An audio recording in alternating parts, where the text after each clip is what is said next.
Hello বন্ধুরা, আমার সালাম নিন। আসসালামু আলাইকুম। আশা করি আপনারা সবাই ভালো আছেন ইনশাল্লাহ, এবং আমার প্রত্যাশাও তাই।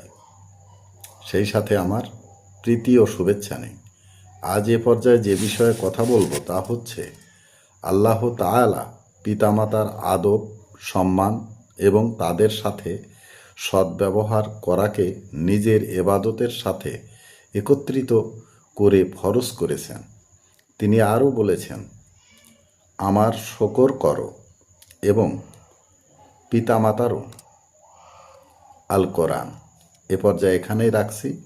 ততক্ষণ পর্যন্ত সবাই ভালো থাকুন, সুস্থ থাকুন এবং নিরাপদে থাকুন। শুভকামনা নিরন্তর সবার জন্য সবসময়। ধন্যবাদ ফেসবুক মেটা, ধন্যবাদ সকল বন্ধুসহ সবাইকে। আবার দেখা হবে অন্য কোনো ভিডিওতে। আল্লাহ হাফেজ।